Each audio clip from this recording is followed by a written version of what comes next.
So, I'm John Ross, and I was very fortunate that for 9 years I was non-executive director of the Northern Lighthouse Board. I'm a resident in this part of Scotland and delighted to be involved in this project. But with me this afternoon is Dr. Barry Miller. Barry has been involved with the Northern Lighthouse Board for some time, and I'm just going to pass over because I think it would be interesting to know what Barry's role currently is with the Northern Lighthouse Board. Thanks, John. Yes, I've been retained lighthouse keeper in Ayrshire and Galloway for close on 20 years now. So I look after the lighthouses around the coast here. I think there are 10 lighthouses, starting with Lady Island off Troon, Ailsa Craig, Lochrayan, the other lighthouses around the Wigtonshire coast, round to Little Ross off Kakubari, and then Heston Island further up the Selby coast. So I do first line maintenance on these lighthouses. So how much of your time does this take up? Is it quite a full-time post, or?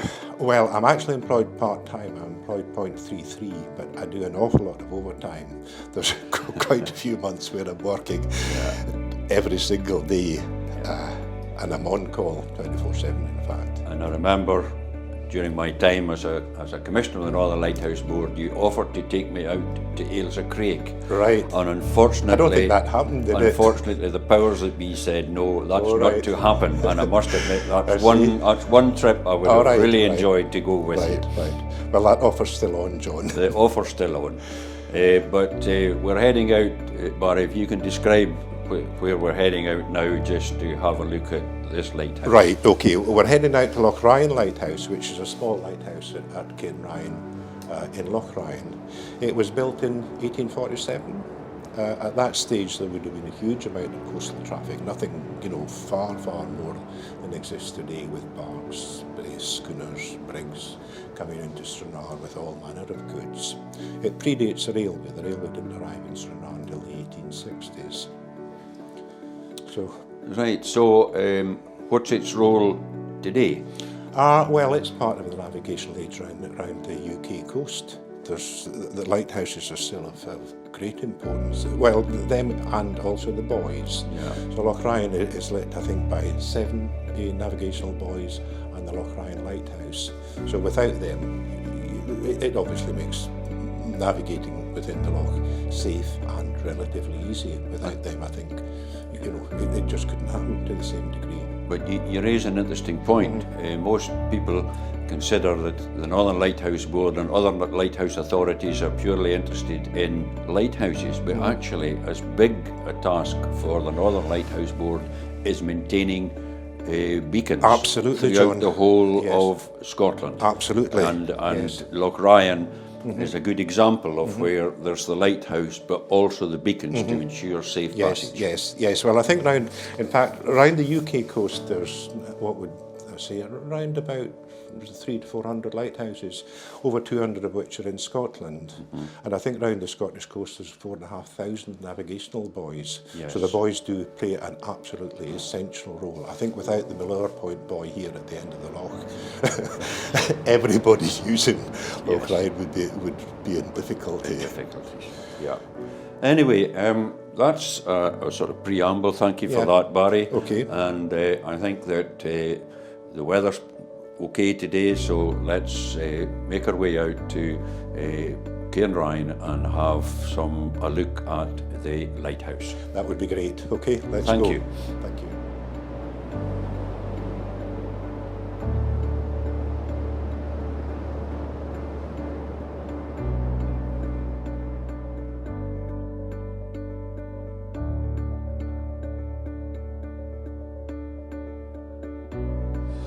Well, Barry, here we are at the north end of Lochrayan.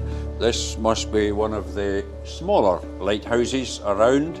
Can you just give us an idea of when this lighthouse was built and why it is so important in this particular position?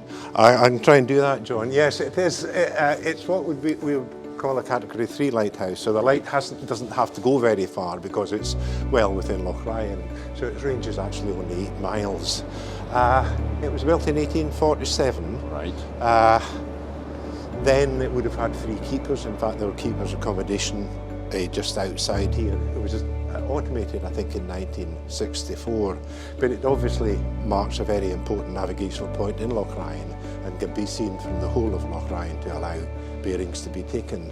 So it's important at the moment because this is a busy cross-channel ferry Absolutely, port, absolutely. but yes. it must have had a significant role between 1939 and 45, because this was, of course, a military port. That's right. That's right. In 1940, the only really operational ports in the UK were Liverpool and Glasgow, and the War Department was concerned that they might be put out of action by Luftwaffe bombing. So this military port was built here in 1940, 1941.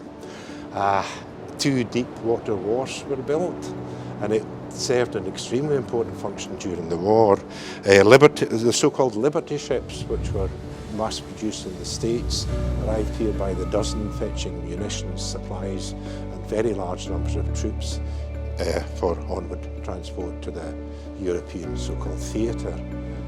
And of course, where we're standing, near where we're standing at the moment, that was the marshalling yard for the railway line that was built specifically for this purpose from Stranraer. Indeed, indeed. A new railway line was built from Stranraer, and it was extremely busy. And this, just beyond here, was a massive marshalling yard. And the main port headquarters was just next door to the lighthouse building. In fact, the railway lines are just out there.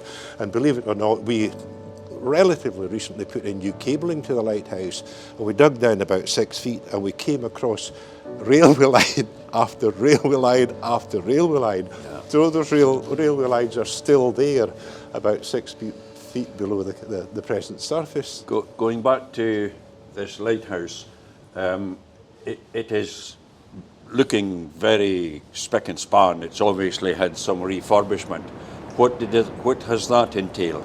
All right, well, we obviously like to keep our lighthouses, well, they're clearly in very exposed positions, so we have to do a great deal of work to keep them up to current standard.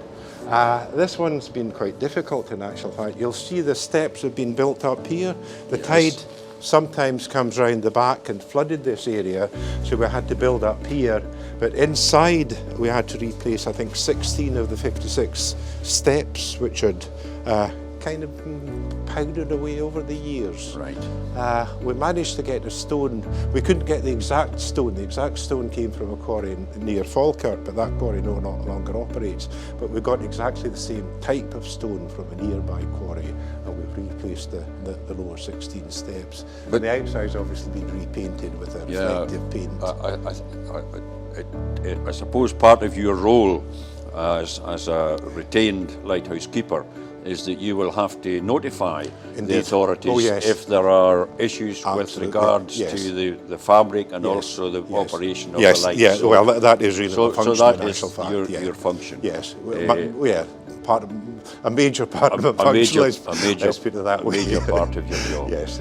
So anyway, it's good to have a chance to chat with you about this lighthouse.